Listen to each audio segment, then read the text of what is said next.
ओमज्ञानतिमिरान्धस्य ज्ञानञ्जनशलाकया चक्षुरुन्मिलितं येन तस्मै श्रीगुरुवे नमः। श्रीचैतन्यमनोभीष्टं स्थापितं येन भूतले स्वयं रूपा कदा मह्यं ददाति स्वपदान्तिकम्। वन्देऽहं श्रीगुरु श्रीयुतपदकमलं श्रीगुरून् वैष्णवांश्च श्रीरूपं साग्रजातं सहगना रघुनाथं वितं तं सजीवं साद्वैतं सावधूतं परिजनसहितं कृष्णचैतन्यदेवं श्रीराधा कृष्णपादान् सहगना ललिता श्रीविशाखावितांश्च। हे कृष्णा करुणा सिन्धु दीनबन्धु जगत्पते गोपेश गोपिकाकान्त राधाकान्त नमस्तुते। तप्त कांचन गौरांगी राधे वृंदावनेश्वरी वृषभानुसुते देवी प्रणमामि हरिप्रिय। वाञ्छाकल्पतरुभ्यश्च कृपा सिन्धुभ्येव च पतितानां पावनेभ्यो वैष्णवेभ्यो नमो नमः। जय श्री कृष्ण चैतन्य प्रभु नित्यानंद श्री अद्वैत गदाधर श्रीवासादि गौरभक्तवृंद। हरे कृष्णा कृष्ण कृष्ण हरे हरे हरे राम राम राम हरे हरे। शिल प्रभुपाद की जय, शिल गुरुदेव की जय। ओके, तो हम हैं चैप्टर नंबर 3, उसका नाम है कर्म योगा। तो लास्ट टाइम मैंने तीनों चैप्टर का बहुत फास्ट ओवरव्यू दिया था। अब मैं जो हम थर्ड चैप्टर का एक शॉर्ट ओवरव्यू देती हूँ कि इसमें क्या चल रहा है। तो इस हम भगवत गीता को जो भी चैप्टर्स है उनको डिफरेंट सेक्शंस में डिवाइड करके पढ़ते हैं। उससे क्या होता है, इजी रहता है, क्योंकि थोड़ा थोड़ा थीम, थोड़ी थोड़ी कन्वर्सेशन चेंज होती है, तो उस हिसाब से सेक्शंस का डिवीज़न किया हुआ है। जैसे चैप्टर 3 में फर्स्ट और सेकंड वर्स जो है, जस्ट अ सेकेंड। हरे कृष्णा खुशी। हरे कृष्णा। मैं एक्चुअली वो माता की चौकी पे आई थी, तो मैं अभी निकल रही हूँ। ओह अच्छा, कोई बात नहीं, थैंक यू फॉर ज्वाइनिंग। तो मैं थोड़ा सा ओवरव्यू दे रही हूँ अभी। तो इसमें 5 सेक्शंस में ये चैप्टर डिवाइडेड है। तो फर्स्ट मैं अपनी पीपीटी में भी निकालती हूँ। यस, ये डिवीज़न है। फर्स्ट सेक्शन जो है, फर्स्ट 2 वर्सेस का है, उसमें अर्जुन कंफ्यूज था कि मुझे करना क्या है, मैं लड़ूं या फिर मैं संन्यास लूं। फिर उसके बाद सेकंड सेक्शन जो है 3.3 से 3.9 वर्सेस में भगवान ने उसे बताया निष्काम कर्म योगा के बारे में। तो निष्काम कर्म योगा क्या है? जब हम किसी भी कर्म से जब हम कर्म तो करते हैं, लेकिन हम उसके रिज़ल्ट से नहीं अटैच होते हैं, और वो हम उसके रिज़ल्ट को भगवान को सेंटर में रखते हुए, भगवान को ऑफ़र करते हुए वो कर्म करते हैं, तो वो बन जाता है निष्काम कर्म योगा। बिकॉज़ जो निष्काम कर्म योगी हैं वो जानते हैं कि भगवान कौन है, उनकी क्या पोजीशन है, हम कौन हैं और हमारा क्या संबंध है, वो ये सब समझते हैं, उनको ज्ञान होता है ये, तो वो ज्ञान में रहकर कर्म करते हैं। तो निष्काम कर्म योगा से क्या होता है कि हमें किसी भी कर्म का हमें रिएक्शन नहीं लेना पड़ता। बिकॉज़ अदरवाइज़ अगर हम देखें तो इस संसार में हम कुछ भी कर्म कर रहे हैं तो हमें उसके लिए या तो कुछ अच्छा भोगना पड़ता है या फिर कुछ बुरा। उसके 2 कॉन्सिक्वेंसेस होते हैं। और लेकिन जब हम भगवान को ऑफ़र करते हुए कोई भी कर्म करते हैं तो उसमें हमें कोई भी उसका फल नहीं लगता, ना अच्छा ना बुरा, क्योंकि भगवान वो ले लेते हैं। और इसके पीछे एक और भी रीज़न है कि निष्काम कर्म योगा करने का फ़ायदा ये है कि जैसे हमने कोई भी कर्म किया इस संसार में, तो जैसे मैंने बताया कि हमें उसका अच्छा या बुरा फल भुगतना पड़ता है। तो ये तो हमें जो दिखता है आउटर कॉन्सिक्वेंस हो गया। अब एक इनर कॉन्सिक्वेंस क्या है, जो एक सटल लेवल पे होता है, जो हमें दिखता नहीं है। हम कोई भी कर्म करते हैं तो उसका क्या होता है कि एक इम्प्रेशन कह लो, एक संस्कार कह लो, वो हमारे माइंड में हमेशा रह जाता है। और फिर सेकंड चीज़ होती है उसका फल, अच्छा या बुरा। तो जो ये हमारे किसी भी कर्म को करने में हमारे ये संस्कार बनते जाते हैं, उन संस्कार की वजह से हमारे अंदर कुछ अच्छी चीज़ें भी होती हैं और कुछ गलत टेंडेंसीज़ या फिर गलत प्रवृत्तियां भी हमारे अंदर आ जाती है, बिकॉज़ हमने जिस तरह के कर्म किए हुए हैं अपनी पिछली लाइफ टाइम्स में, इस लाइफ टाइम में, उसी उसी तरह का हमारा नेचर भी बन जाता है और हमारी टेंडेंसीज भी वही बन जाती है, और वो संस्कार हमें बार बार फोर्स करते हैं वैसे कर्म करने को। इसलिए बाय डिफ़ॉल्ट हम लोगों का कोई भी कर्म हम करते हैं तो हमारा रिएक्शंस बाय डिफ़ॉल्ट हमारे पैटर्न फिक्स होते हैं। जैसे अगर कोई किसी को पता है कि ये थोड़ा कोई चिढ़ जाता है या फिर उसको गुस्सा आता है, तो उसका उसके संस्कारों की वजह से वो वैसा बना हुआ है कि उसको कोई थोड़ा सा भी छेड़ दे तो वो उसको चिढ़ेगा, गुस्सा आएगा। तो ऐसे कर्म के दो चीज़ें हैं, एक तो वो फल मिल रहा है और दूसरा ये माइंड में संस्कार। तो ये संस्कार हम life times after life times हम कैरी करके चलते हैं। इवन जब ये सोल है शरीर छोड़ती है, तो भी ये मन बुद्धि अहंकार उसके साथ जाता है, जिसके अंदर ये सारे संस्कार होते हैं। वो इवेंट्स भूल चुके होते हैं कि क्या क्या हुआ था, लेकिन वो संस्कार हमारे हमारे उसमें मन में हमेशा रहते हैं। इसलिए होता है ना कि जैसे कोई बच्चा पैदा हुआ तो किसी को हाइट से बहुत डर लगता है, किसी को पानी से डर लगता है, तो वो वैसे ही संस्कार बने हुए हैं, तो उसको उसी तरह की उसकी टेंडेंसीज बनी हुई है। तो अभी जो मैंने निष्काम कर्म योगा बोला है, तो निष्काम कर्म योगा में क्या होता है कि जो योगी है वो जानता है कि जो अगर मैं ये मेरे उसको वो समझ आता है उसको कि मेरे को कोई भी कर्म मैं करूँगा तो मैं वो उसमें बंध जाऊँगा, चाहे अच्छा हो चाहे बुरा।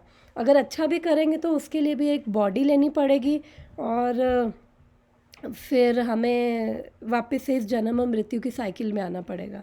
तो निष्काम कर्म योगा का क्या फ़ायदा है कि एक तो क्या होता है कि जब मैंने कोई भी कर्म किया, भले ही मैं खाना खा रही हूँ, मैं ऑफिस जा रही हूँ, मैं पार्क में जॉगिंग कर रही हूँ, कोई भी कर्म हम भगवान को सेंटर में रखते हुए करते हैं, या फिर हम उसके रिज़ल्ट से अटैच नहीं होते। फिर मैं एक्सपेक्ट नहीं करती कि मेरे को ये होना चाहिए, रिज़ल्ट ऐसा होना चाहिए, वैसा होना चाहिए। नो, बिकॉज़ मैं अब उससे अटैच नहीं हूँ रिज़ल्ट से। तो उसका क्या फ़ायदा है कि एक तो बिकॉज़ मैंने भगवान को उसको समर्पित किया, तो मुझे उसका कोई फल नहीं, ना अच्छा ना बुरा, वो मेरे ऊपर नहीं आएगा। तो मैं क्या हुआ कि कर्मा साइकिल से फिर मैं बच गई। और दूसरी चीज़, जो संस्कार होगा वो ये मटेरियल संस्कार नहीं, वो स्पिरिचुअल संस्कार बनेगा। बिकॉज़ मेरी कॉन्शियसनेस क्या है, मेरी कॉन्शियसनेस स्पिरिचुअल है। तो हमें ऐसे एक्चुअली में स्पिरिचुअल संस्कार ही इकट्ठे करने हैं जिससे हम भगवान को समझ पाए और भगवान के करीब जा पाए। तो जो ये मटेरियल संस्कार है वो धीरे धीरे रिप्लेस होंगे और हमारे स्पिरिचुअल संस्कारों से। तो ये फ़ायदा है निष्काम कर्म करने का। इसलिए जो योगी है वो समझते हैं, because Bhagavad Gita 3rd chapter में हमने पढ़ा था कि कोई भी कर्म का रिज़ल्ट के जो भी रिज़ल्ट मुझे मिल रहा है वो खाली मैं एक लौता सोल फैक्टर नहीं हूँ। 3 फैक्टर्स हमने 3rd चैप्टर में पढ़ा है और 5 फैक्टर्स 18वें चैप्टर में, हम जो लास्ट चैप्टर है उसमें पढ़ेंगे कि किसी भी कर्म का जो रिज़ल्ट है 5 चीज़ों पे डिपेंड करता है।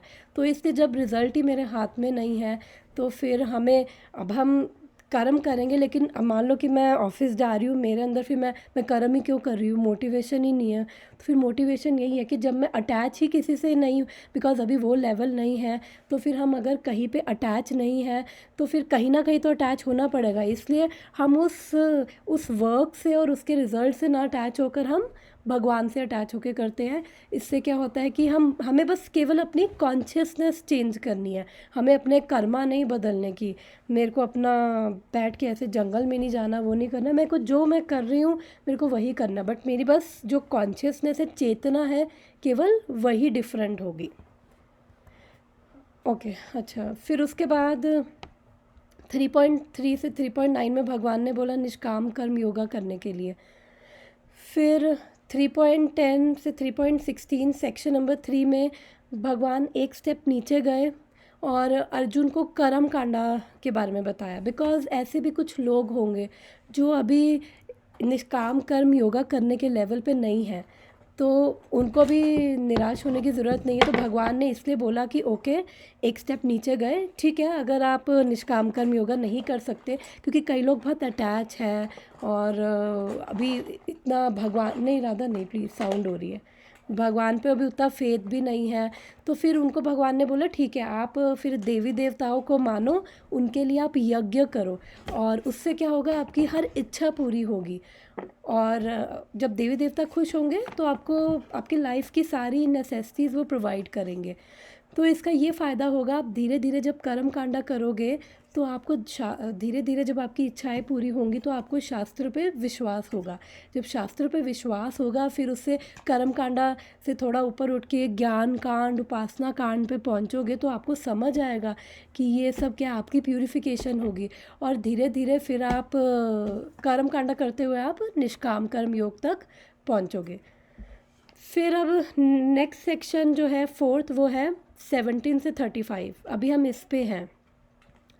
तो अब अर्जुन ने कहा कि अर्जुन सोच रहा था कि मेरे को तो कोई अटैचमेंट नहीं है, मैं तो वैसे भी, वो तो कह रहा था मेरे को कृष्णा नहीं लड़ना, मेरे को ना किसी चीज़ से अटैचमेंट है, ना मुझे ये राज्य चाहिए, ना मुझे देवी देवताओं को खुश करना है, तो मैं तो वैसे भी इस जंगल में जा रहा हूँ। तो फिर भगवान ने उसे बोला कि अगर अर्जुन, इफ़ यू फील कि आप ऑलरेडी ज्ञान के प्लेटफॉर्म पे हो, आपको लगता है कि आप क्वालिफाइड हो, तो आप पहले समझो कि जो ये सेल्फ रियलाइज पर्सन्स होते हैं वो कौन है। और ऊपर से अगर आपको लगता है कि आप ज्ञानी हो, आप सेल्फ रियलाइज्ड हो, तो भी आपको अपनी ड्यूटीज़ इस मटेरियल वर्ल्ड में करनी है to set a correct example for others. फिर भगवान ने बोला कि तुम अर्जुन, तुम क्षत्रिय हो और तुम राजा भी हो, तो लोग तुम्हें फॉलो करते हैं और तुम्हें अपनी ड्यूटीज़ करनी है ताकि दूसरों के लिए एक अच्छा एग्ज़ाम्पल बन सको। तो हम सब लोग भी अपनी लाइफ में कहीं ना कहीं लीडरशिप रोल पे है। जैसे पेरेंट्स जो हैं बच्चों के लिए लीडरशिप रोल पे है, और जो हमारे टीचर्स हैं हमारे लिए है। और कई बार होता है कि कई ऑर्डिनरी लोग हमें बड़ा इंस्पायर करते हैं, उनकी लाइफ देखकर हमें हमें भी फील होता है हमें भी इनकी तरह अपनी लाइफ जीनी चाहिए। तो ऐसे ही हम अपने सोशल सर्कल में, तो इधर उधर हम भी कहीं ना कहीं लोगों को इंस्पायर करते हैं, इसलिए हम सबको एक अच्छा एग्जाम्पल बनना है दूसरों के लिए। फिर इसमें भगवान ने बोला कि जनक महाराज का एग्जाम्पल दिया 17 से 35 में। भगवान ने बोला कि जनक महाराज भी सेल्फ रियलाइज सोल है, और वो सिर्फ सेल्फ रियलाइज सोल नहीं, वो 12 महाजन में से एक है। महाजन वो होते हैं जो हमारी हर एक एक्टिविटी को कहते हैं कि जब कोई भी इंसान कोई भी कर्म कर रहा है तो उसके 12 विटनेस है, यानी कि उसके अंदर यमराज भी है और भीष्म पितामह भी, जनक महाराज भी, हम सबके जो हर एक एक्टिविटी को वो विटनेस कर रहे हैं। तो ये महाजन बहुत एलिवेटेड सोल्स है। तो उन्होंने कहा जनक महाराज भी सेल्फ रियलाइज सोल है, लेकिन फिर भी उन्होंने अपनी ड्यूटीज़ करी ताकि वो लोगों के लिए अच्छा एग्जाम्पल बन सके। फिर उसके बाद भगवान ने अर्जुन को बोला कि अर्जुन, अगर इस तरह तुम अपनी ड्यूटीज़ करोगे तो फिर, ये 19th में बोला था, बिना अटैच हुए, बिना कर्मों के फल से अटैच हुए, और as a matter of duty without attachment, तो इस तरह से तुम यू विल अटेन सुप्रीम। फिर उसके बाद जनक महाराज का एग्जाम्पल दिया। फिर भगवान ने खुद का एग्जाम्पल दिया कि भगवान ने बोला कि मैं भी जब इस मटेरियल वर्ल्ड में आया था तो मैंने भी अपना नॉर्मल ह्यूमन बीइंग की तरह अपनी ड्यूटीज़ करी, स्पेशली इन द्वारका में जब भगवान राजा के रोल में थे, और वो भी एडमिनिस्ट्रेशन अपनी सारी एक्टिविटीज़ करते थे। और फिर कोई साधु संत आते तो भगवान उनको बहुत रिस्पेक्ट से उनके साथ डिस्कशन करते, उनसे इंस्ट्रक्शंस देते। भगवान को ये सब करने की ज़रूरत नहीं थी, भगवान ने एग्जाम्पल पेश किया, और भगवान ने बोला कि अगर मैं अपनी ड्यूटीज़ नहीं करूँगा तो पूरा वर्ल्ड रूइन हो जाएगा। फिर उसके बाद फिर भगवान ने बताया कि भगवान ने बोला कि जैसे जो इग्नोरेंट होते हैं वो इतना अटैच होके अपने कर्मों से काम कर रहे हैं, वैसे ही जो एक लर्नर्ड है, जो एक विद्वान है, उसको वैसे ही डिटैच होके इन स्पिरिट ऑफ डिवोशन उसको कर्म करना चाहिए। तो यहाँ पे जो इग्नोरेंट है, इग्नोरेंट का मतलब कि वो कर्म कांडी जो बिल्कुल जिनको पता नहीं कि सुप्रीम कौन है, कृष्ण है, और वो बस अपनी इच्छाएं पूरी करने में लगे हुए हैं। बट अच्छी चीज़ ये है कि एटलीस्ट थोड़ा शास्त्रों के हिसाब से चल रहे हैं, तो थोड़े पायस है, धार्मिक है। तो फिर और विद्वान यानी कि जिसको पता है। ओके, हरे कृष्णा नेहा। और विद्वान यानी कि जिसको पता है कि भगवान कौन है, मैं कौन हूँ। फिर उन्होंने, भगवान ने ये बताया कि जो ये इग्नोरेंट होते हैं, ये फॉल्स ईगो, अहंकार में अपना सारा वो कर्म करते हैं, और ये तीन गुणों के अंडर तीन गुणों के अंडर इन्फ्लुएंस होके अपने आप को फॉल्स ईगो से अटैच होके कर्म करते हैं। और फिर जो विद्वान होते हैं, इनको अनसेटल नहीं करना चाहिए, बिकॉज ओके चलो ये हम डिस्कस नहीं करते। और फिर भगवान ने बताया कि जो विद्वान है वो इसके विपरीत वो डिटैच होके अपने कर्म करते हैं। अब यहाँ पे हम पढ़ रहे हैं आज का वर्स जो है वर्स नंबर 30। तो अभी तक भगवान बता रहे थे कि कैसे करना है अर्जुन कर्म, निष्काम कर्म हमें करना है। तो इसके अंदर अगर किसी का कोई क्वेश्चन है तो पूछ सकते हो। फिर उसके बाद मैं आज का 30th वर्स है आज का, वो स्टार्ट करूँगी।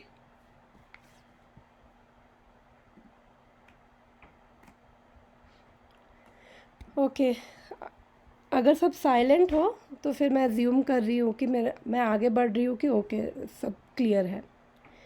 तो आज का वर्स हम पढ़ते हैं। मयि सर्वाणि कर्माणि सन्न्यास्याध्यात्मचेतसा निराशीर्निर्ममो भूत्वा युध्यस्व विगतज्वरा। मयि सर्वाणि कर्माणि सन्न्यास्याध्यात्मचेतसा निराशीर्निर्ममो भूत्वा युध्यस्व विगतज्वरा। ओके, तो इसका मतलब समझते हैं कि क्या है मयि सर्वाणि कर्माणि। अब यहाँ पे मैंने बताया कि अभी तक तो भगवान निष्काम कर्म योगा करने के लिए कह रहे थे अर्जुन को। अब इस वर्स में क्या है, पूरा गियर ही चेंज कर दिया है। अब यहाँ पे भगवान भक्ति की बात कर रहे हैं। अब तो अभी हम इसको देखते हैं कैसे। तो अब यहाँ पे भगवान बोल रहे हैं मयि सर्वाणि कर्माणि, यानी कि जो भी कर रहे हो वो Arjun surrender unto me, offer to me. मैं जितने भी कर्म कर रहे हो वो मुझे करो as a offering to me. संन्यासयाध्यात्म चेतसा, यानी कि उसको कैसे करना है। अध्यात्म चेतसा का मतलब स्पिरिचुअल कॉन्शियसनेस में, जिसमें हमें पता है कि फुल कॉन्शियसनेस है कि हम ये बॉडी नहीं, ये सोल है। और वो कृष्णा कॉन्शियसनेस कह लो स्पिरिचुअल कॉन्शियसनेस में। और कैसे डिटैच होके, संन्यासस्य यानी कि डिटैच होके और स्पिरिचुअल कॉन्शियसनेस में। और फिर गिविंग अप 3 क्वालिटीज़। अब यहाँ पे 3 इंपॉर्टेंट क्वालिटीज़ की बात हुई है, निराशीर, निर्ममो भूत्वा और विगता ज्वरा। तो निराशीर का मतलब है कि हमें कोई डिज़ायर नहीं होनी चाहिए कि प्रॉफिट की, कि अगर मैं ये कर्म कर रही हूँ तो मुझे ये रिज़ल्ट मिलना चाहिए, नो। और निर्ममो भूतवा का मतलब कि without having mood off proprietorship, की मैंने ये किया है, मैं ओनर हूँ, मुझे क्रेडिट मिलना चाहिए। होता है ना, हम कुछ भी करते हैं तो हमें लगता है कि मुझे क्रेडिट मिलना चाहिए, और फिर जब वो लगता है कि मुझे क्रेडिट नहीं मिल रहा तो हमें गुस्सा भी आता है और एंग्जाइटी होती है और फ्रस्ट्रेशन एक्सेट्रा।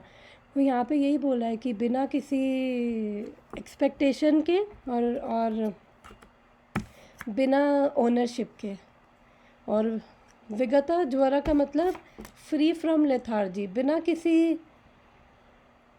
बिना किसी आलस के। और फिर भगवान बोल रहे हैं युद्धस्वा यानी कि अर्जुना फाइट। तो अब मैं एक बार ये ट्रांसलेशन पढ़ती हूँ। Therefore, O Arjuna, surrendering all your works unto me, with full knowledge of me, without desires for profit, with no claims to proprietorship, and free from lethargy, fight। एक बार इसका हिंदी में भी मैं ट्रांसलेशन पढ़ती हूँ। हे अर्जुन, अपने सारे कार्यों को मुझ पे समर्पित करके मेरे पूर्ण ज्ञान से युक्त होकर, लाभ की आकांक्षा से रहित, स्वामित्व के किसी दावे के बिना तथा आलस्य से रहित होकर युद्ध करो। किसी का अगर किसी भी पॉइंट पे कोई भी क्वेश्चन हो तो अपने आप को अनम्यूट करके पूछ सकते हो। इसका परपट पढ़ते हैं। This verse clearly indicates the purpose of Bhagavad Gita. अब प्रभुपाद यहाँ पे लिख रहे हैं, जो ये वर्स है वो बता रहा है कि क्या पर्पस है भगवद गीता का। तो एक्चुअली जो ये तीनों चीज़ें हैं कि बिना किसी लाभ की इच्छा और स्वामित्व के किसी दावे के बिना, कि मतलब कि मैं ओनर हूँ, मैंने ये काम किया है, चाहे वो ऑफिस हो चाहे वो घर हो। तो चाहे वो हम घर वालों के लिए, चाहे हम खाना बना रहे हो, चाहे घर में झाड़ू भी मार रहे हो, हम हर काम अपना भक्ति के रूप में कर सकते हैं जब हम इन चीज़ों से फ्री होते हैं। अदरवाइज़ जब हम इन चीज़ों में होते हैं तो क्या होता है कि हम अपने लोअर नेचर से एक्ट करते हैं। हमें लगता है कि मेरे को सारा क्रेडिट मिलना चाहिए, मेरे को लोग अप्रिशिएट करें, मेरी प्रेज़ करें, और जब लोग नहीं करते तो फिर हमें गुस्सा आता है। फिर हम या तो उनको उल्टा सीधा बोलेंगे, उनको ब्लेम करेंगे, या फिर हम अपने आप को सोचेंगे ओ मैं ही इतना अच्छा नहीं हूँ, मैं इतना बुरा हूँ कि कोई मेरी तारीफ़ नहीं करता। तो हम उन सब चीज़ों में चले जाते हैं। तो अब इसका ये पर्पस इसलिए भी है बिकॉज़ ये वर्स हमें क्या बता रहा है, हमें पूरा प्रोग्राम बता रहा है कि कैसे हम भगवान को सरेंडर कर सकते हैं। बिकॉज़ ये जो तीन चीज़ें हैं, निराशीर, निर्ममो भूत्वा और विगता ज्वरा। मैं अपनी स्लाइड में अभी मैं इसको अच्छे से भी एक्सप्लेन करूँगी। ये 3 गुण अभी हम परपट पढ़ेंगे तो वो नीचे आएंगे।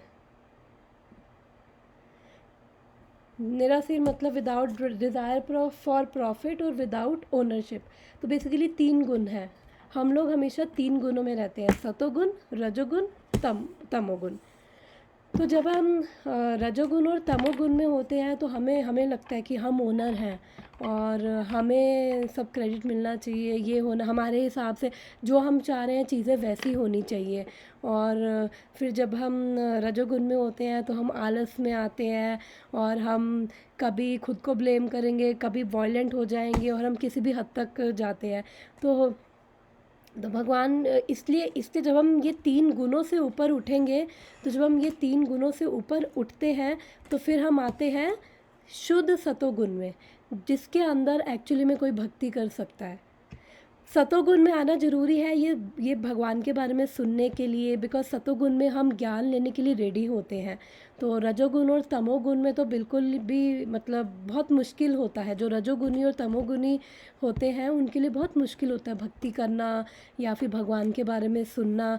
तो इसलिए वो बोल रहे हैं कि इन 3 गुणों से अगर फ्री हो जाओगे और शुद्ध सतोगुण में जाओगे तो उस टाइम पे हम भक्ति कर पाएंगे। इसलिए प्रभुपाद बोल रहे हैं जब हम ये सब चीज़ें करेंगे जब हम भगवान की कॉन्शियसनेस में बिना किसी डिज़ायर के, बिना ओनरशिप के जब हम करेंगे तो तभी हम भगवान को एक्चुअली सरेंडर कर पाएंगे। और भगवद गीता का क्या पर्पस है, हम भगवान की शरण में जाएं। इसलिए प्रभुपाद ही बोल रहे हैं कि ये वर्स क्लियरली बता रहा है कि ये पर्पस है भगवद गीता का। Next line. The Lord instructs that one has to become fully Krishna conscious to discharge duties as if in a military discipline. अब यहाँ पे मिलिट्री डिसिप्लिन क्यों बोला है कि हमें फुली भगवान की कॉन्शियसनेस में हमें सारी ड्यूटीज़ करनी है एज अ मिलिट्री डिसिप्लिन। तो मिलिट्री डिसिप्लिन क्या होता है कि क्यों बोला प्रभुपाद ने, बिकॉज़ जैसे हम देखते हैं मिलिट्री कितनी इम्पोर्टेंट है हमारे देश के लिए। और जो भी जो भी कैडेट्स होते हैं वो उनकी जो अगर हम लाइफ देखें तो वो भी एक तरह से बहुत डिसिप्लिन है। वो सुबह 4 बजे उठेंगे और उनकी इतनी हार्ड लाइफ होती है, उनको इतना वो पूरा डिसिप्लिन, उनकी उनकी एक्सरसाइज, उनकी डाइट, उनकी ट्रेनिंग इतनी हार्ड होती है। क्यों? बिकॉज़ देश का सवाल है। और अगर हमारी मिलिट्री स्ट्रांग नहीं होगी तो उस केस में फिर बहुत रिस्की सिचुएशन है। तो इसलिए प्रभुपाद यहाँ पे बोल रहे हैं मिलिट्री, बिकॉज़ उधर तो देश का सवाल है, बट इधर क्या है, इधर हमारी लाइफ और डेथ का सवाल है। बिकॉज़ हम लोग अगर सीरियस नहीं होंगे कि एक्चुअली में हमारा पर्पस क्या है, हम यहाँ पे क्यों आए हैं, अगर हम इस चीज़ को लेकर सीरियस नहीं होंगे तो फिर हम भी इस जन्म और मृत्यु की साइकिल में घूमते रहेंगे। और जब जब जब जन्म और मृत्यु की साइकिल में घूमेंगे तब हमें 3 तरह के भौतिक ताप को हमें फेस करना पड़ेगा। आदि दैविक, आदि भौतिक, आध्यात्मिक। यानी कि miseries caused by our mind and body. कई बार होता है ना कि छोटी छोटी चीज़ों पे हमारा ही मन इतना एंग्जाइटी में, डिप्रेशन में आ जाता है और हम ऐसा लगता है कि एक वो कुएं में जाके बैठ गए हैं और उसके आगे हमें कुछ नज़र नहीं आ रहा है। तो ये हमारी माइंड के द्वारा दी गई मिजरीज़ हैं हम लोगों को।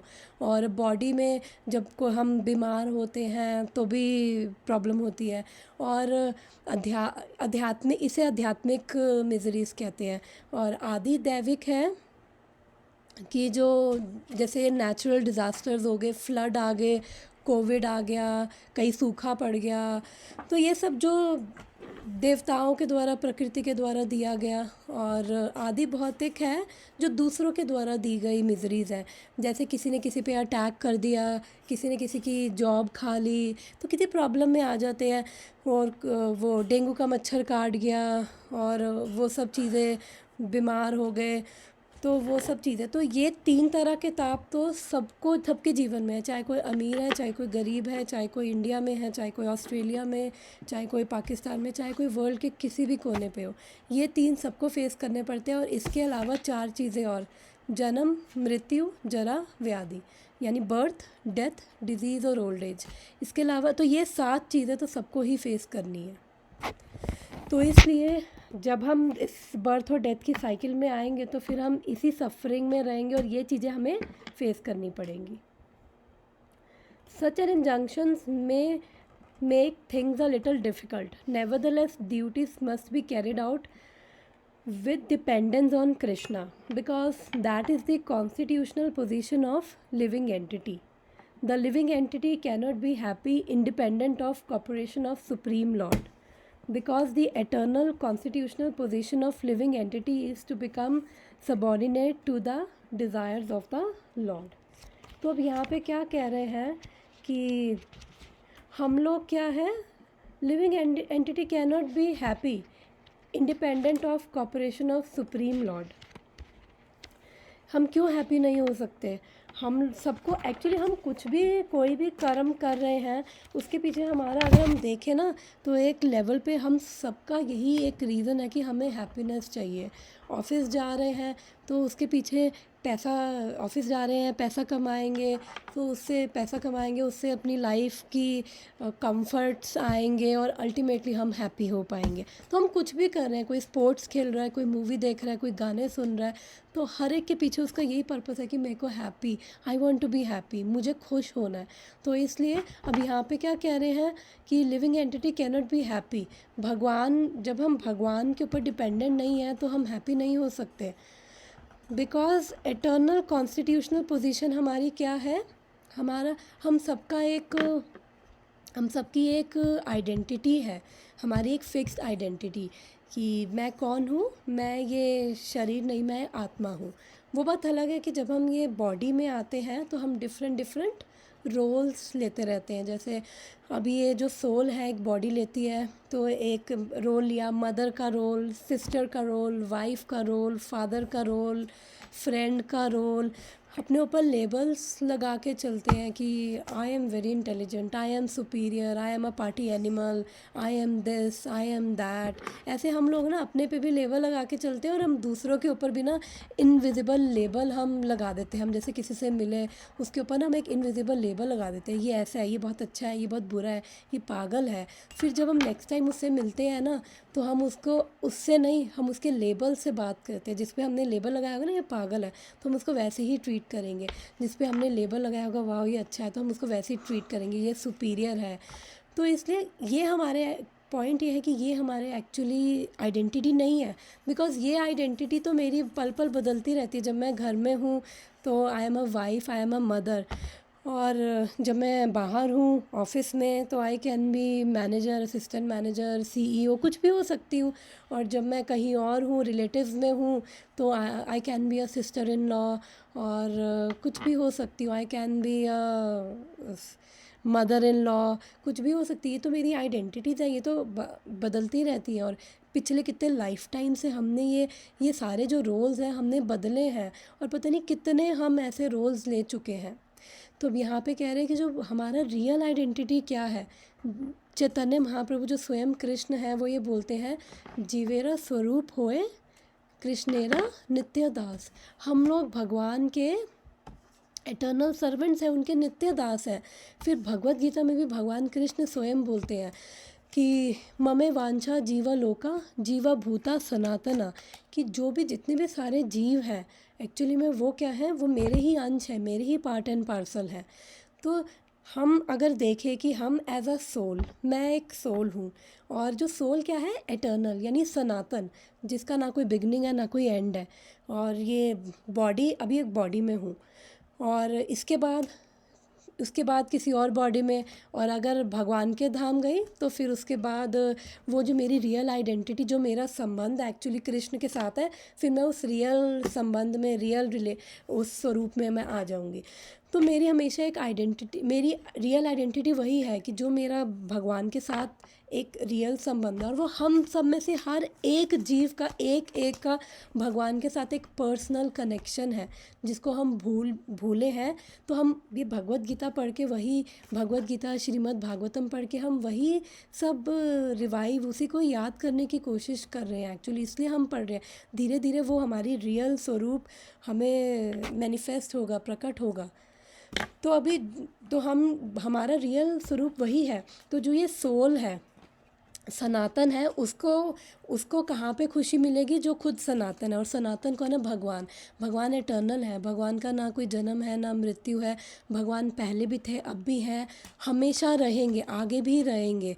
और जब जब सनातन जो है वो सनातन से जुड़ेगा, तो एक्चुअली में रियल, और भगवान क्या है, ईश्वर। ब्रह्मा जी बोलते हैं ब्रह्म संहिता में, ईश्वर परमा कृष्ण सच्चिदानंद विग्रह अनादिर आदिर गोविंद सर्व कारण कारणम। कि मतलब भगवान सत, चित और आनंद है, यानी कि भगवान सनातन है, चितमय यानी कि नॉलेजेबल है, और आनंदमय है। जब हम उन आनंदमय भगवान से जुड़ेंगे तो तभी हम आनंद फील कर पाएंगे। राधा नो साउंड होती है, तो तभी हम आनंद फील कर पाएंगे एक्चुअली में।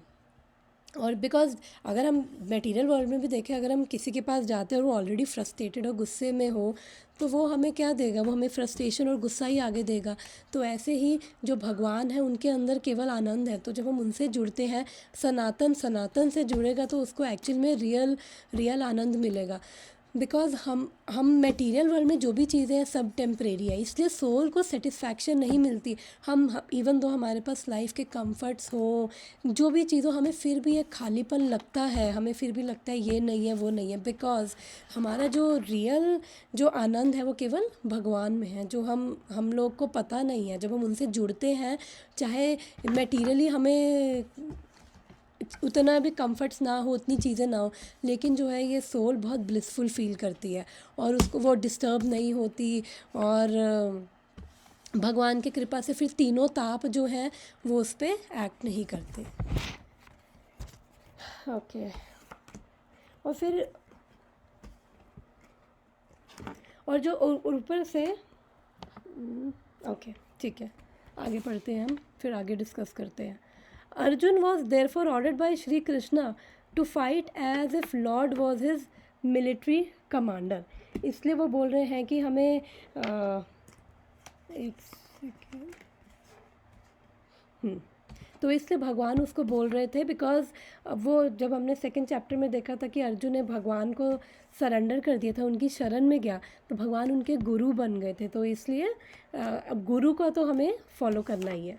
One has to sacrifice everything for the goodwill of supreme lord and at the same time discharge prescribe duties without claiming proprietorship. Okay, तो यहाँ पे जो है वो अर्जुन एक्चुअली इंटरेस्टेड नहीं है फ़ाइट करने में, जैसे मैंने बताया, बिकॉज वो भी बड़ा अटैच था कि कितने सारे उसके लोग हैं, रिलेटिव्स हैं। तो उसके बाद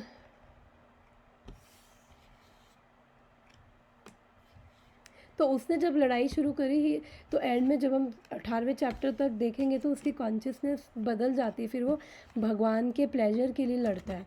तो अब यहाँ पे बोल रहे हैं one has to sacrifice everything for the goodwill of supreme lord. Oh my God, कोई अगर इसे पढ़े कि हमें सब कुछ सेक्रीफाइस करना है, अपना क्या घर बार सेक्रीफाइस करना है, अपना सब कुछ छोड़ के जंगल में चले जाएं, अपने घर वालों को छोड़ दें, क्या करें? नो, नहीं, भगवान कभी नहीं ऐसा कहते। बिकॉज अर्जुन तो खुद कह रहा था कि भगवान मैं जा रहा हूँ जंगल में, मेरे को नहीं लड़ना, मैं भीख मांग के खा लूँगा।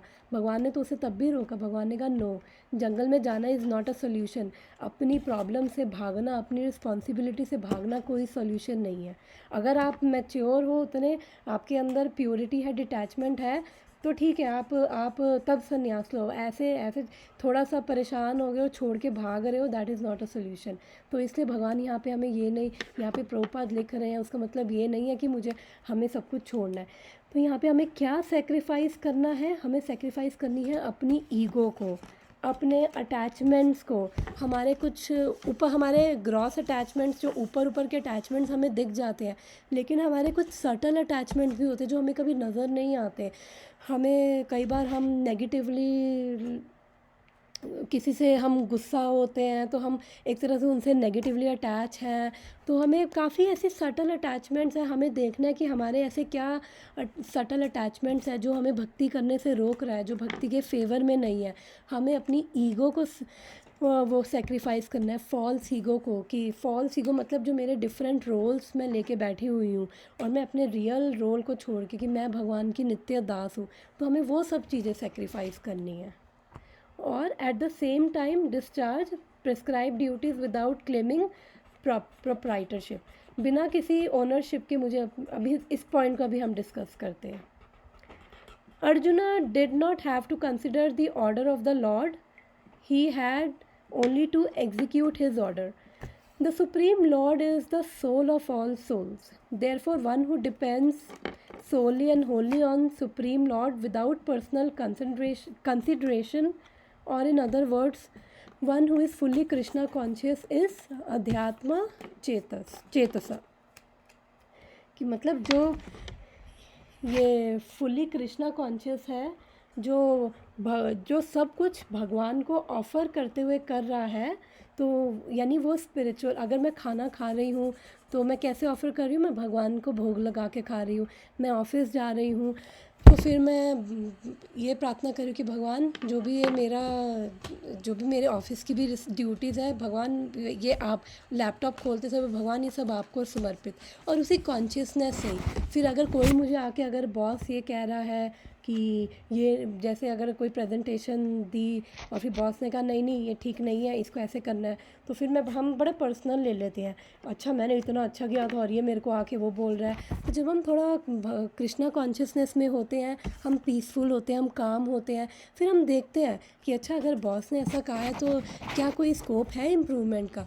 अगर इम्प्रूवमेंट का है तो ठीक है, कर लेंगे इम्प्रूव। और अगर बॉस ने बहुत तारीफ़ कर दी तो फिर सातवें आसमान पे नहीं चढ़ जाएंगे कि अरे वाह, हम ही सब कुछ है और देखा हमारी वजह से ही ऑफिस चल रहा है, अगर हम ऑफिस ना जाए ना तो ये तो सारे बेवकूफ़ बैठे हैं। नो, तो अध्यात्म चेतसा का मतलब दोनों, कि जब अच्छा हो या अच्छा नहीं भी हो, प्लेजेंट नहीं भी हो, तो भी हम पीसफुल और काम रह सकते हैं, बिकॉज हम वो कृष्णा कॉन्शियसनेस में रह के हम अपना कर्म कर रहे हैं। Nirashi means that one has to act on the order of the master, but should not expect fruitive results. The cashier may count millions of dollars for his employer, but he does not claim a cent for himself. Similarly, one has to realize that nothing in the world belongs to any individual person, but that everything belongs to the Supreme Lord. तो अब यहाँ पे बड़ा अच्छा example Prabhupada ने दिया है कि जैसे जो कैशियर है बैंक में है, वो रोज़ पता नहीं कितने हज़ारों लाखों रुपए वो गिनता है, बट वो ये गिनने के बाद ये नहीं कहता ये सब मेरे हैं, मैंने गिने हैं, ये सब मेरे हैं। नहीं, उसको पता है मेरी ये ड्यूटी है, मेरे को आके रोज़ पैसे गिनने हैं और अपना बैंक में डालना है, और जो मेरा एम्प्लॉयर है मुझे वो उसका जो रिवॉर्ड यानी कि मेरी सैलरी देगा, और मेरे को बिकॉज मेरी ये ड्यूटी है तो मुझे कर्म करना है। तो वही हमारी भी कॉन्शियसनेस होनी चाहिए कि बिकॉज़ ये बॉडी हमारे लिए एक इंस्ट्रूमेंट है, कि हम इस इंस्ट्रूमेंट से हम इस वर्ल्ड से बाहर निकल सकते हैं, इस साइकिल से बाहर निकल सकते हैं और भगवान से जुड़ सकते हैं। तो ये तो उस तरह हो गया कि जैसे कोई सर्वेंट है, अपना मास्टर को सर्व कर रहा है और उसको कोई एक्सपेक्टेशन नहीं है। तो यहाँ पे है बिकॉज एवरीथिंग, यहाँ पे लिख रहे हैं because everything belongs to supreme lord. तो ईशोपनिषद जो यजुर्वेदा का पार्ट है, उसका मंत्र 1 ये कहता है, ईशावास्यम इदम सर्वम यत् किंचा जगत्याम जगत, यानी कि जो भी सब कुछ है, एवरीथिंग एनिमेट और inanimate that is with in the universe is owned and control by the Lord. वो ये कह रहा है कि जो भी इस संसार में मूविंग नॉन मूविंग चीज़ हमें दिख रही है, उसके ओनर और कंट्रोलर कौन है? स्वयं भगवान है। तो फिर हमें ओनर और कंट्रोलर नहीं बनना। हम अपनी लाइफ में छोटे छोटे ओनर, छोटे छोटे कंट्रोलर बनते हैं। हम दूसरों को कंट्रोल करना चाहते हैं, हम चाहते हैं कि जैसा हम चाहें दूसरे वैसा एक्ट करें, दूसरे आके हमें ये कहे। हम अपने माइंड में ना स्टोरीज़ बना लेते हैं कि अच्छा उसने मैंने ये किया है तो उसको अब ये करना चाहिए था, उसको मुझे रिस्पेक्ट करनी चाहिए थी। तो हम मिनी कंट्रोलर्स बनते रहते हैं अपनी लाइफ में टाइम टू टाइम। तो हमें चेक करना है कि हम कब क्या रोल ले रहे हैं। और जब हम उस मूड में, कि जो अभी प्रभुपाद ने एनालॉजी दी है कि कैशियर के मूड में, जैसे वो कैशियर अपनी ड्यूटी कर रहा है, उसको पता है मेरी ये ड्यूटी है, ये पैसे मेरे नहीं है। तो जब हम उस मूड में भगवान को सब कुछ ऑफ़र करते हुए करते हैं, तो वो क्या है, वो भक्ति बन जाता है एक्चुअली। चाहे हम कोई भी बाहर से एक्सटर्नली देखने में वो मटेरियल कोई कर्म लगेगा, लेकिन वो हमारी जैसा कॉन्शियसनेस होती है, हमारा मूड अगर ऐसा होगा तो वो भी भगवान की कॉन्शियसनेस में रह के, कृष्णा कॉन्शियसनेस में रह के करेंगे, तो हमारा वो बन जाता है भक्ति।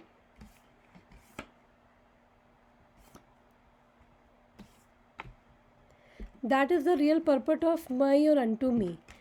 माई और अनटू मी कि भगवान कह रहे हैं ना कि मुझे करते हुए, यानी कि निराशीर मतलब कि बिना किसी एक्सपेक्टेशन के।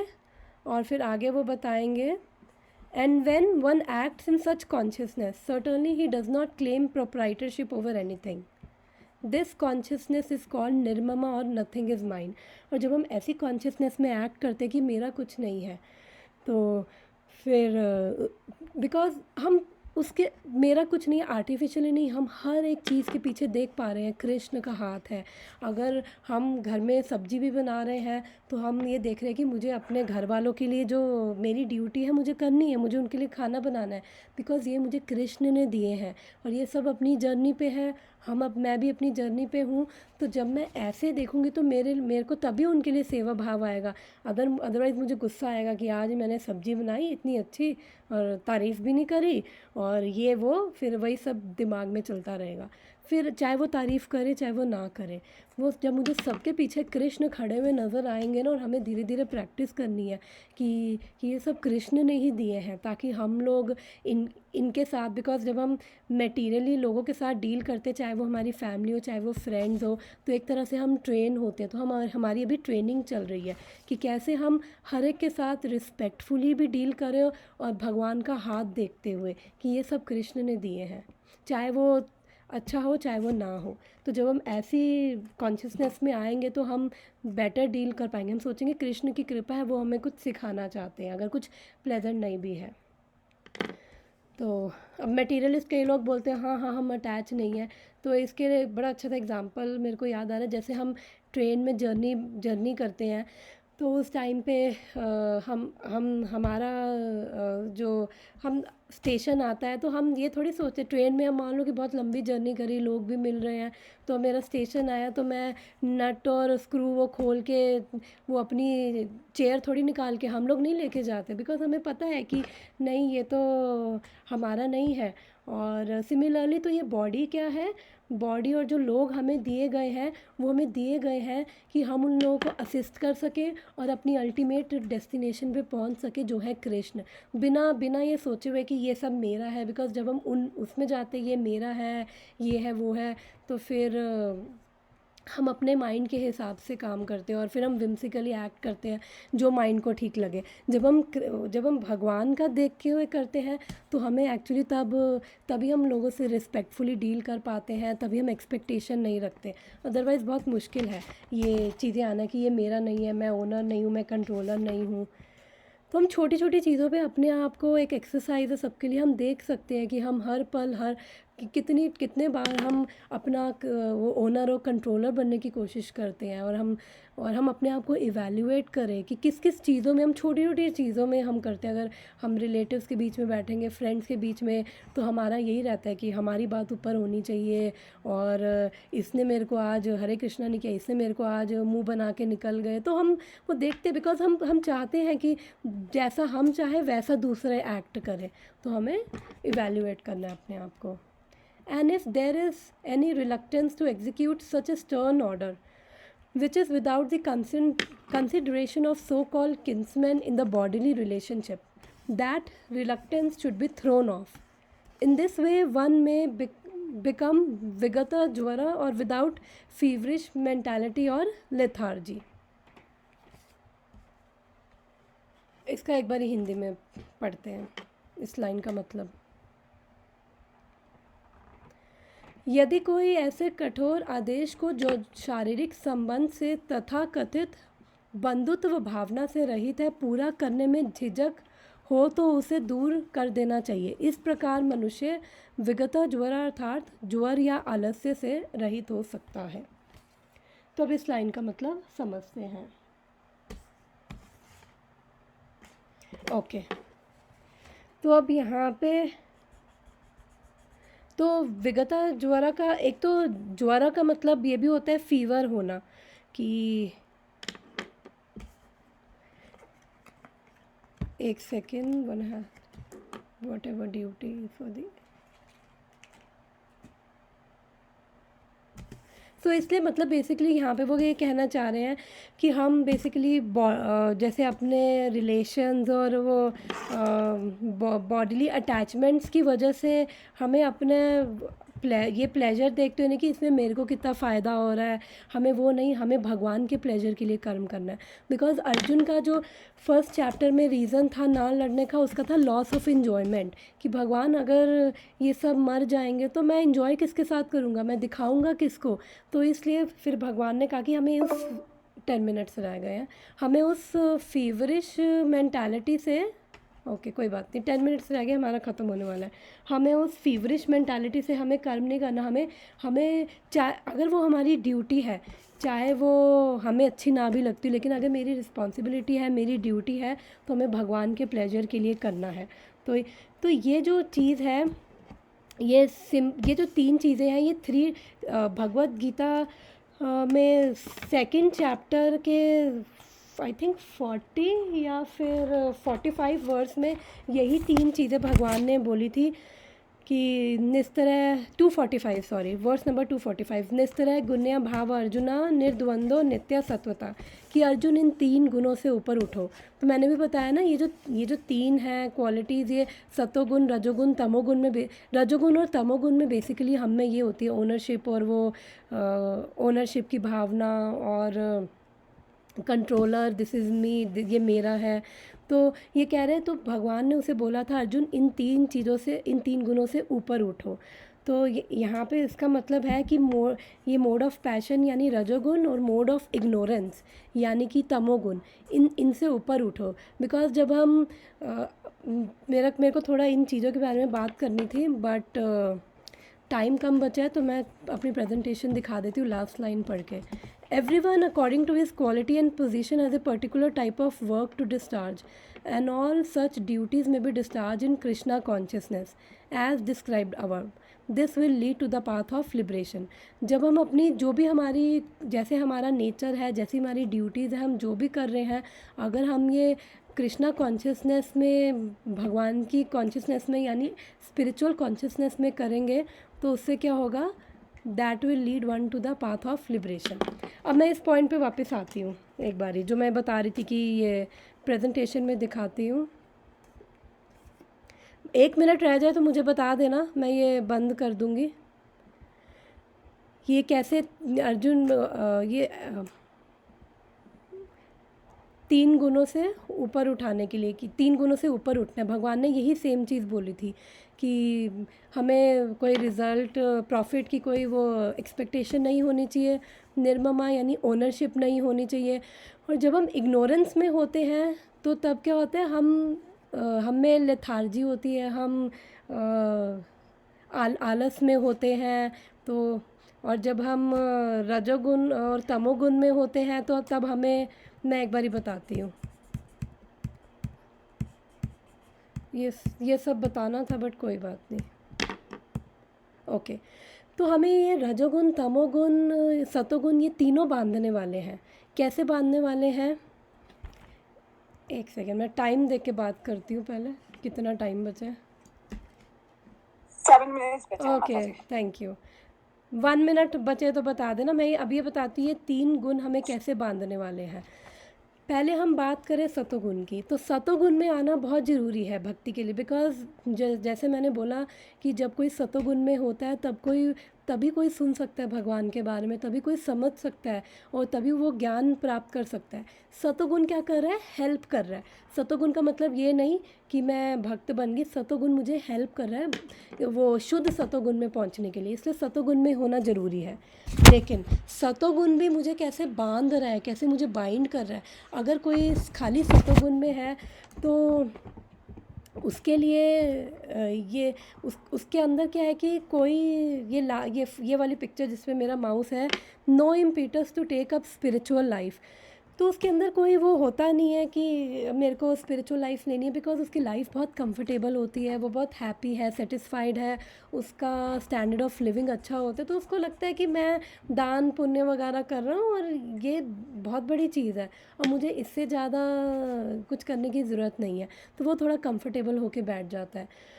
और फिर अगर उसको ज्ञान कोई देना चाहे तो उसके लिए थोड़ा सा मुश्किल इसलिए होता है बिकॉज उसको लगता है कि मैं तो ऑलरेडी ज्ञानी हूँ। ये सेकंड पिक्चर, वो अपने आप को हाई देखते हैं, मैं तो ऑलरेडी ज्ञानी हूँ, मुझे ज्ञान देने की ज़रूरत नहीं है, मैं इस देवी देवता को मान रहा हूँ और मैं जिस पोजीशन पे हूँ और मेरे को और कुछ करने की ज़रूरत नहीं है, और वो स्वर्ग जाऊँगा अपना, ये वो सोच के बैठता है, चैरिटी वैरिटी वो सब करता है। फिर उसके बाद वो उसको हम्बल करना, उसके अंदर विनम्रता भी कई बार मुश्किल हो जाती है बिकॉज़ उसके अंदर एक सेंस ऑफ सुपियोरिटी होती है। बिकॉज़ वो सोचते हैं कि मैं बड़ा सुपीरियर हूँ, मैं लोगों से सुपीरियर हूँ, तो इससे जब ऐसी भावना आएगी तो हम विनम्र कैसे होंगे। तो इसलिए सतोगुण भी हमें बांधता है। और ये रजोगुण कैसे बांधता है, बिकॉज़ जब कोई रजोगुणी होता है तो उसको लगता है कि मेरे को, उसकी इतनी सारी इच्छाएं होती हैं, इतनी डिज़ायर्स होती हैं उसकी, और वो उन सब से इतना अटैच होता है और उसको लगता है कि मुझे बस इन्हीं जो मेरी डिज़ायर्स हैं मुझे उन्हीं को फुलफ़िल करना है। और फिर जो भगवान होते हैं उसके बैक सीट में लगते हैं, उसको लगता है कि मैं अपना ऑफिस जा रहा हूँ, मैं काम कर रहा हूँ, मैं थोड़ा बहुत धार्मिक भी हूँ, थोड़ा बहुत देवी देवताओं को भी अगर वो मान लेता है तो उसको लगता है कि बस इतना बहुत है और मैं बहुत पैशनेट हूँ, मुझे अपना पैशनेटली कर्म करने हैं और मुझे ये चाहिए, मुझे वो चाहिए, तो उसकी मेंटालिटी वैसे होती है। इसलिए ये सतोगुण बांध देता है। हमें एक्सपेक्टेशन होती है मैं 12 घंटे काम करूँगा, मैं ये बन जाऊँगा, मैं सीईओ बन जाऊँगा, मेरे पास बड़ा घर होगा, गाड़ी होगी, तो वो इसलिए भगवान क्या होता है, थोड़ा बैक सीट पे चले जाते हैं। फिर ये होता है मोड ऑफ इग्नोरेंस यानी कि सतोगुण, रजोगुण, तमोगुण। तमोगुण के अंदर वो इतना डिल्यूडेड होता है कि वो भगवान की इंस्ट्रक्शन को समझ ही नहीं सकता। वो इतना लेज़ी होता है ऑस्टेरिटीज़ अच्छे कर्म करने के लिए, या तो वो बिल्कुल ही वो ये इन सब में इंटॉक्सिकेशन में डूबा होता है, या फिर उसको लगता है कि वो अपने आप को इतना इतना इग्नोरेंस में होता है कि उसको ये चीज़ें समझ भी नहीं आती, या फिर वो इतना वायलेंट होता है कि दूसरों पे कभी अटैक करे, दूसरों को चीट करना, सिंफुल चीज़ें, उन सब में लगा रहता है। तो जब हम इन 3 गुणों में होते हैं, सतोगुण, रजोगुण, तमोगुण, तो बहुत मुश्किल होता है, लेकिन सतोगुण में आना ज़रूरी है, स्पेशली रजोगुण और तमोगुण से ऊपर उठना है। तो ये हमारे वो बन जाते हैं हमारा नेचर। 4 मिनट्स है, तो अब मैं आई थिंक प्रेजेंटेशन को और नहीं दिखा रही। वैसे मैंने और डिटेल में कि हमारी फॉल्स ईगो कैसे काम करती है, सतोगुण, रजोगुण, तमोगुण, वो सब बताना था, बट अब टाइम नहीं है। अगर किसी का कोई क्वेश्चन है तो पूछ सकता है, फिर कभी ये डिस्कस कर लेंगे, अगर कभी किसी श्लोक में आगे आया कि अभी मैंने शॉर्ट में बता दिया है कि सतोगुण, रजोगुण और तमोगुण में थोड़े हमारे क्या मेंटालिटी, क्या हमारा बिहेवियर, क्या करेक्टरिस्टिक्स, कैसी मेंटालिटी, वो सब शॉर्ट में बता दिया है। तो किसी का कोई इसमें क्वेश्चन है? तो इसलिए 245 में भी भगवान ने यही बोला था कि इसलिए इन 3 गुणों से ऊपर उठो। तो यहाँ पे ये जो बोला है, निराशीर निर्ममा भूतवा और विगत ज्वरा, यानी कि ये हम एक तरह से सतोगुण, रजोगुण, तमोगुण में ही बांधी रखेंगे। तो अर्जुन, इससे ऊपर उठो, शुद्ध सतोगुण में आओ और उसमें आके भक्ति करो। उसमें आके अब भगवान यहाँ पे डायरेक्ट बोल रहे हैं कि सब कुछ मुझे ऑफ़र करो, ऑफ़र एवरीथिंग टू मी, जो भी कर रहे हो। सॉरी, मैं आपको काट रही हूँ। इसमें मेरा एक क्वेश्चन है माता जी। यस। जैसे कभी कभी ऐसा होता है ना कि जैसे आपने बोला कि कभी कभी हम मतलब कर्म करते ज्यादा ही बिजी हो जाते हैं, फिर भगवान थोड़ा बैक स्टेज में आ जाते हैं। बट अगर कभी कभी जैसे हम कर्म कर्म करें और हम भगवान को समर्पण करके, जैसे जो भी है, जो अपने ऑफिस में काम कर रहा है या कहीं पर भी काम कर रहा है, बट उसका जैसे वो भगवान के लिए कर रहा है, मतलब हाफ वो भगवान के काम में या भगवान के बुक डिस्ट्रीब्यूशन में या किसी भी चीज में कर रहा है, बट ये वो फुल पर्सन जो पहले वो फुल देता था, अभी वो फुल कॉन्सेंट्रेट नहीं दे पा रहा। वो 16 माला, 4 नियमों का पालन वो सब तो कर रहा है, बट जो एक्स्ट्रा वो कर रहा था वो नहीं कर पा रहा। तो उसको फिर हम कैसे पकड़े? कि एक्स्ट्रा मतलब कि ये बुक डिस्ट्रीब्यूशन वगैरह और वो सब? नहीं, सुनो मेरी बात हाँ, सुनो। क्वेश्चन क्लियर नहीं हुआ मुझे। हाँ, वही मैं समझ गई। तो जैसे आपने बोला ना कि कभी कभी हम जैसे अपने कर्म कांडा में इतने बिजी हो जाते हैं कि हम भगवान बैक स्टेज में हो जाते हैं, राइट? कभी यस कभी यस यस। मैं ये बोल रही हूँ, कोई बंदा जैसे अगर उसका है कि वो काम कर रहा है कि भगवान के लिए, कि इससे जो भी पैसा मिलेगा उसका मैं कुछ परसेंटेज मैं भगवान के बुक डिस्ट्रीब्यूशन में लगाऊंगी, कुछ ऐसा नहीं कि उसको नाम या ऐसा काम करना उसके लिए, बट उसका है कि ये चीज इसको करना है, बट उसके पास पैसा नहीं है, तो वो इसलिए काम करा ताकि वो पैसा आए और वो भगवान के काम में या भगवान के लिए किसी चीज में वो उसको स्पेंड कर सके। तो फिर किसके अंडर में फिर आएगा? बट तो ठीक है, अच्छी है, ये भी चेतना अच्छी है कि एटलीस्ट उसकी ऐसी कॉल कटने वाली है, ये अच्छा, आ मैं गया। आपको उसके बाद में करती हूँ। ये क्वेश्चन प्लीज याद रखना। ये क्वेश्चन हम नेक्स्ट क्लास में ले लेंगे। मैं भूल जाऊंगी, आप याद रखना प्लीज। ठीक है, चलो, thank you so much everyone for joining. Next week मुझे याद दिला देना इसका आंसर देके, फिर हम आगे अपना स्टार्ट करेंगे। Thank you so much. Hare Krishna everyone.